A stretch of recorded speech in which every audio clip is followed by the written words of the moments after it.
Tired of being the talentless person in your family? Want to achieve the title of starving artist within your group of friends? Well, you've come to the right place. Today, in 4 simple lessons, I will be teaching you how to be a gifted, innovative, and unique artist. Lesson 1. Fundamentals. Part 1. Shapes. First off, we need to grasp our basic shapes. This is a very important lesson because every art piece is made up of simple shapes. Let's start with a rectangle. Excellent! Now try a triangle. Perfect! Now draw an oval. Well done! Lastly, draw a circle. That's not good enough. Try drawing a circle. Not quite there. Try again. I said a circle. Do you know what a f***ing circle is? You talentless piece of Part 2. Shading.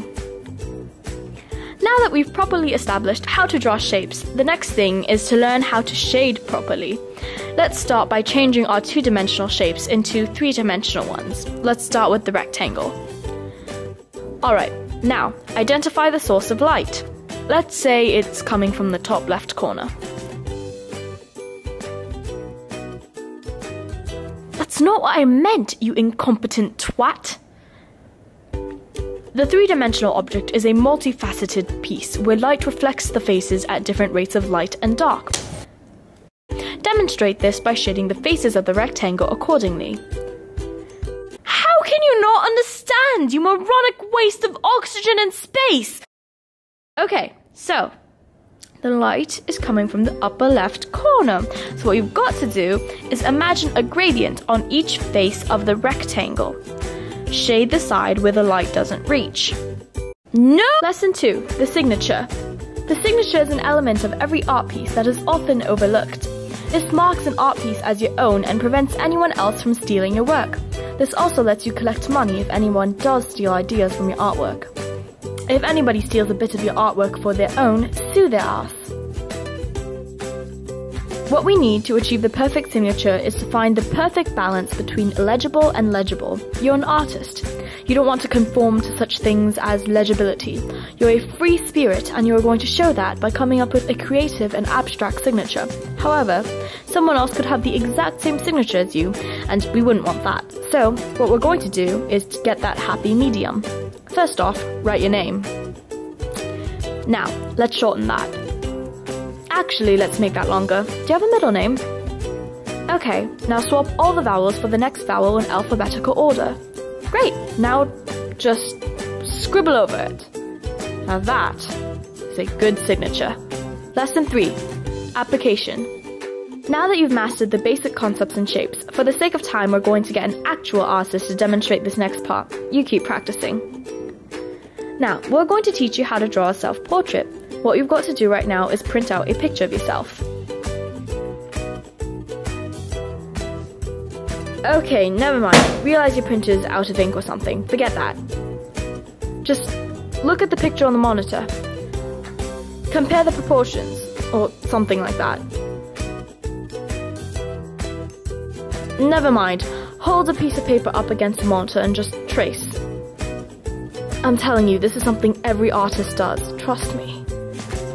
Now, to actually draw your portrait, let's start with your ovals for the basic outline of your face, eyes, nose, nostrils, and mouth. Now, polish with some details. And there you go, your first self-portrait. Lesson 4. Style. Now that you've grasped the basics of art, you'll need to establish your own style as an artist. To help with this, we will introduce different genres of art. From this, you can find one that you personally connect with. Here are a couple to get you started.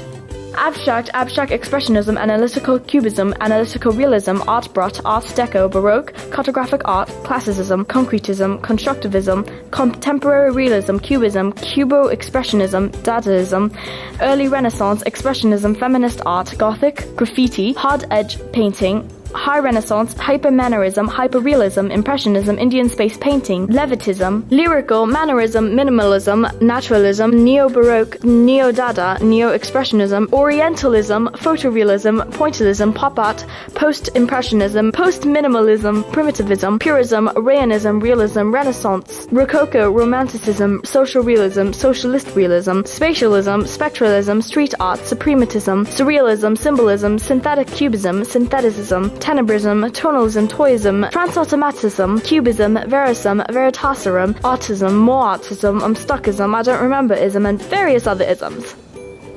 Now that you've mastered the fundamentals in becoming an artist, you're ready to go out into the real world and share your special talents with everyone. You can impress all your friends by showing them that you're a mediocre artist with talent that would make an 8-year-old jealous. Good job! You can now start creating art and showcasing them at art galleries, online blogs, and eventually gather your own portfolio, which you may use to help establish an actual career in the $30 artist industry. Cheers!